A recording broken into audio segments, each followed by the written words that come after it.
త్వరలోనే logistics corporation ఏర్పాటు చేస్తామన్నారు ఏపీ సీఎం చంద్రబాబు. వచ్చే ఏడాదికి 4 పోర్టులు 4 ఫిషింగ్ హార్బర్లు సిద్ధం చేయాలని అధికారులను ఆదేశించారు.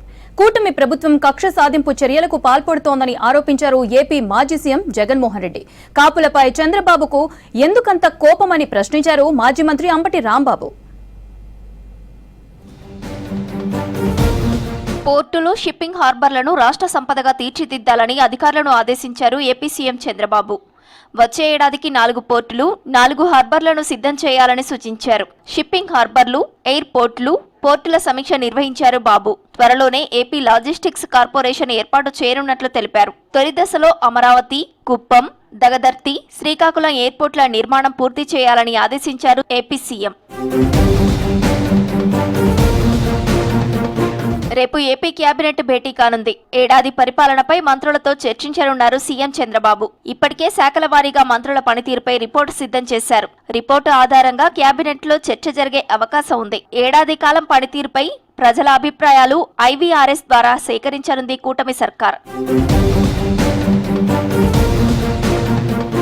రాష్ట్రంలో రెడ్ బుక్ రాజ్యాంగంతో పోలీసు వ్యవస్థను చంద్రబాబు దుర్వినియోగం చేస్తున్నారన్నారు ఏపీ మాజీ సీఎం జగన్మోహన్ రెడ్డి. తెనాలిలో పర్యటించిన జగన్ కూటమి ప్రభుత్వం కక్ష సాధింపు చర్యలకు పాల్పడుతుందని ఆరోపించారు. మాజీ మంత్రులు, వైసీపీ కార్యకర్తలపై కేసులు పెడుతున్నారని మండిపడ్డారు. రెడ్ బుక్ పేరుతో వేధించి హింసిస్తున్నారన్నారు Jagan. The police are part and parcel of the loot. You go to every village, you will see a belt shop, which is illegal. The police give protection. Every village, you have liquor mafia, you have sand mafia, you name it, everything is happening, and police are the collection points. And police collect the money, they part something with the MLA, they give something to Lokesh and Chandrababu Naidu. కాపులపై AP CM చంద్రబాబుకు ఎందుకంత కోపం అని ప్రశ్నించారు AP మాజీ మంత్రి అంబటి రాంబాబు.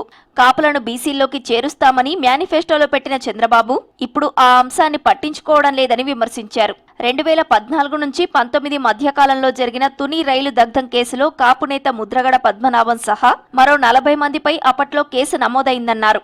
ఆ తర్వాత సరైన సాక్ష్యాలు లేకపోవడంతో కోర్టు కొట్టివేసిందన్నారు. ఇప్పుడు కూటమి ప్రభుత్వం ఆ కేసుపై అప్పీలు చేయాలని జీవో ఇచ్చిందన్నారు అంబటి రాంబాబు. ఏపీ నంద్యాల జిల్లా శ్రీశైలం జలాశయాన్ని సందర్శించారు సిడబ్ల్యూసీ సైంటిస్టుల టీం. బిస్టు ఆధ్వర్యంలోని 4 సభ్యులు అధికారులతో కలిసి ప్లంజ్ పూల్ ను పరిశీలించారు. జలాశయం, ప్లంజ్ పూల్ పై 3 రోజుల పాటు సర్వే చేయనుంది బృందం. డ్యాం భద్రతకు సంబంధించిన పలు అంశాలపై పూర్తి స్థాయిలో అధ్యయనం చేయనుంది.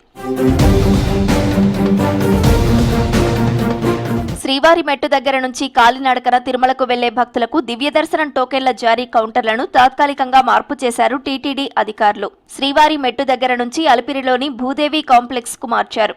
శుక్రవారం సాయంత్రం నుంచి అలిపిరి భూదేవి కాంప్లెక్స్ లో కొత్త కౌంటర్లు అందుబాటులోకి రానున్నాయి.